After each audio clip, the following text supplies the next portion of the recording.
Assalamualaikum warahmatullahi wabarakatuh. Kali ini akan kita bahas mengenai desain kemasan.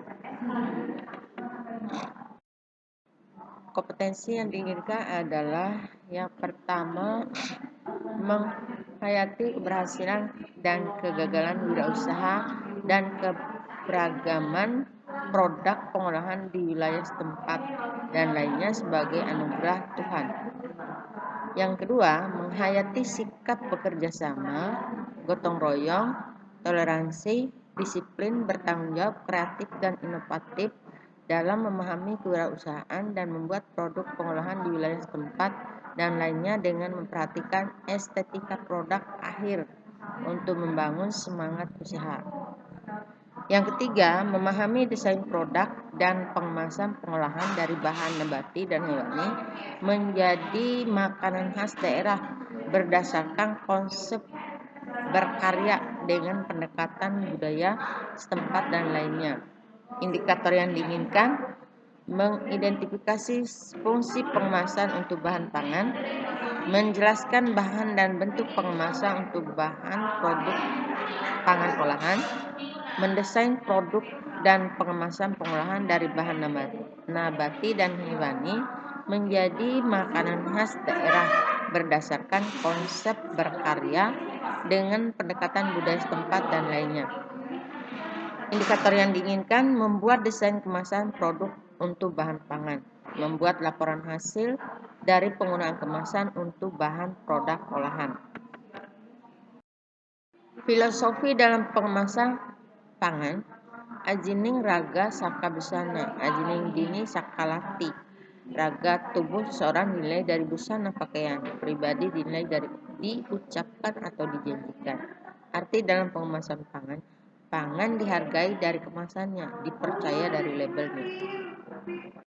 Konsep kemasan aman, mudah. Kalau aman itu produk konsumen, kalau mudah transportasi penggunaan, murah, ramah lingkungan, nilai seni dan estetika.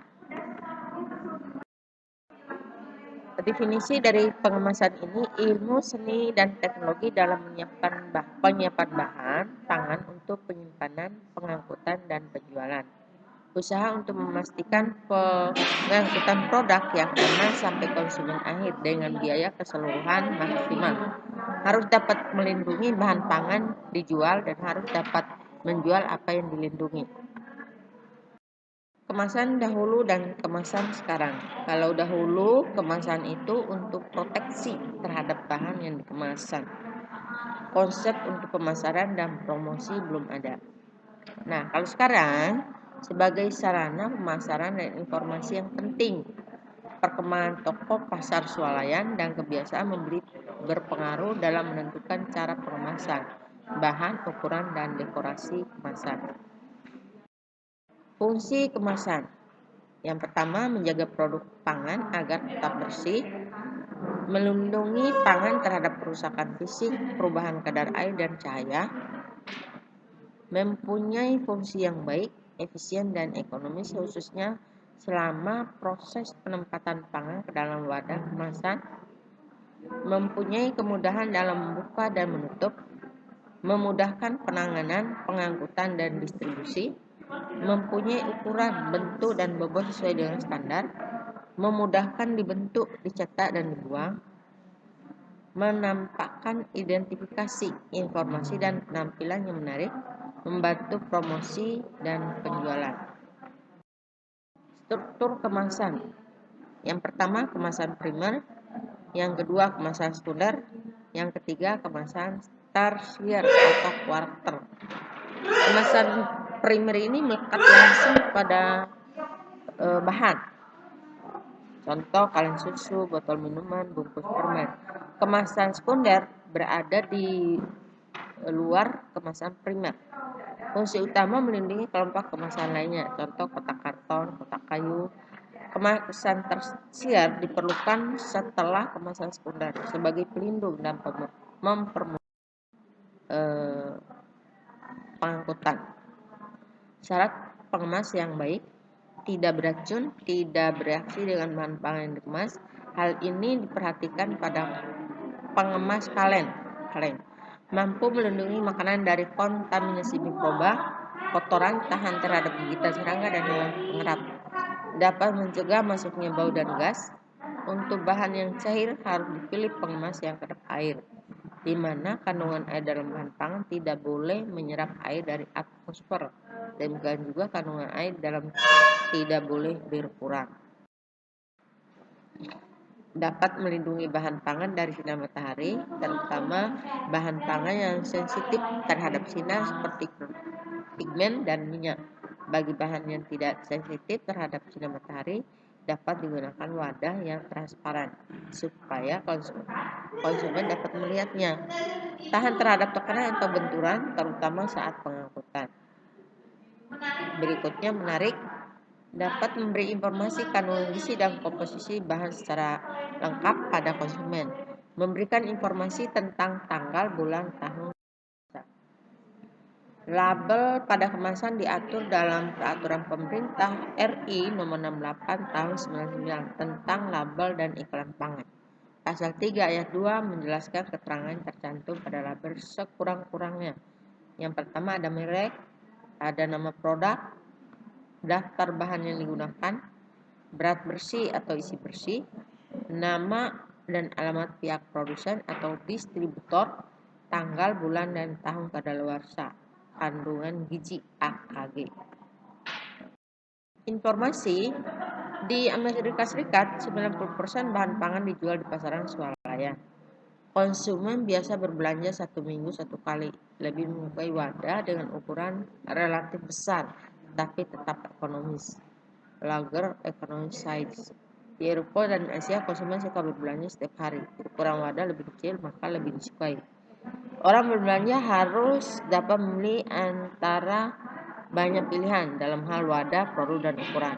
Kemasan saat ini harus memiliki kemampuan untuk menyampaikan pesan, seolah-olah dia berkata, "Pilihlah saya."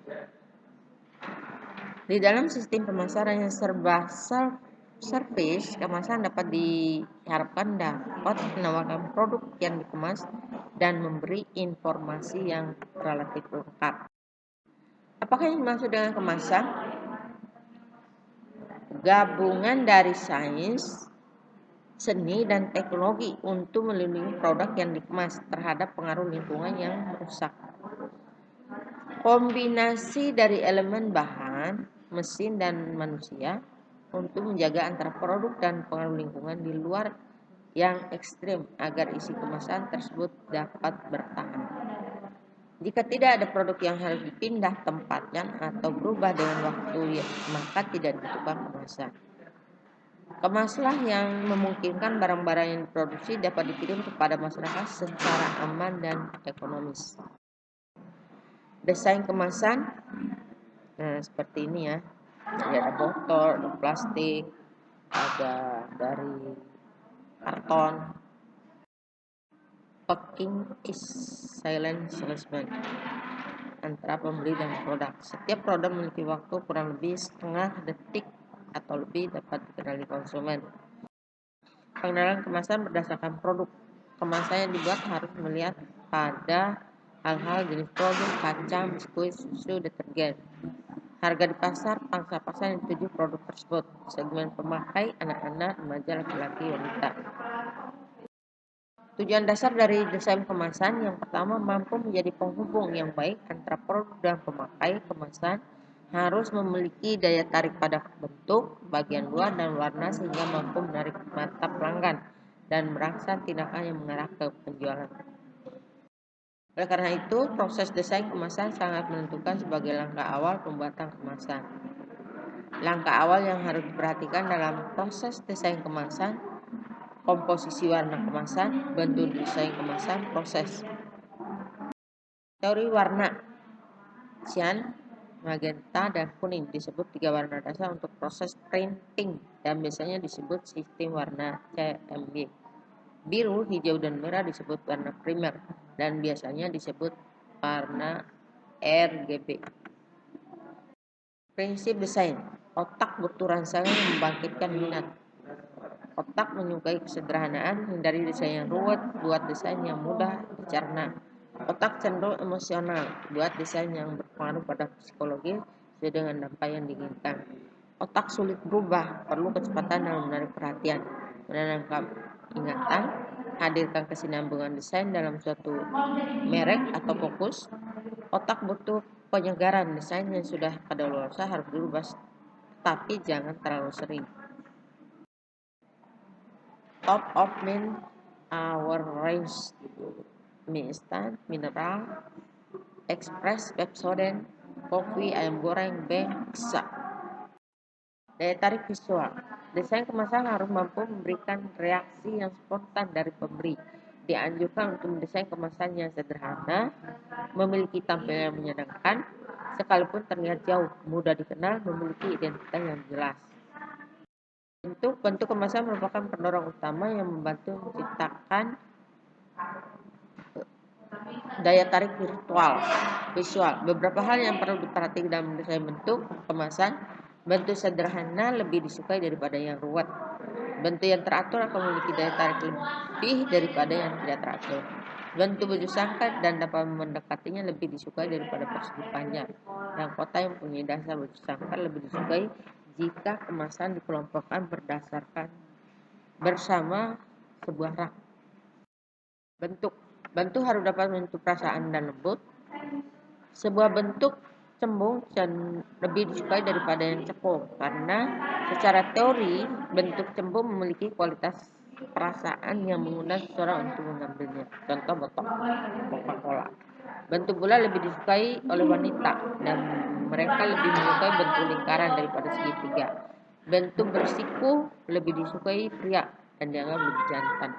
Pria lebih suka bentuk bersiku, misal segitiga, bentuk bulat. Bentuk seharusnya mudah terlihat dan tidak berdistorsi bila dipandang dari luar atau jauh.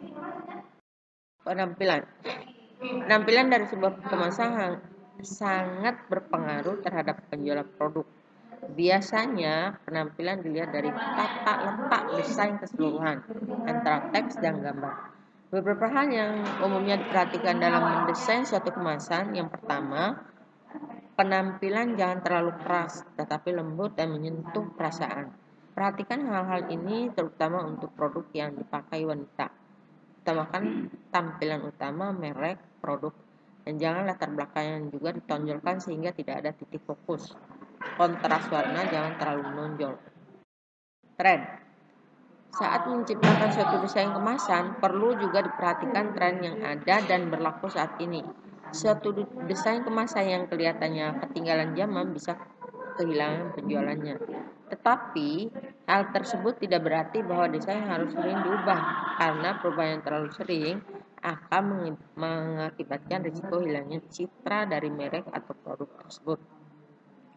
Seorang desainer kemasan harus selalu mengikuti perkembangan desain grafis agar setiap desain yang dihasilkan dapat mengikuti era saat itu dan dapat diterima oleh pembeli produk tersebut. Tata letak desain. Yang pertama, keseimbangan, titik pandang, berlawanan, perbandingan, alunan, kesatuan.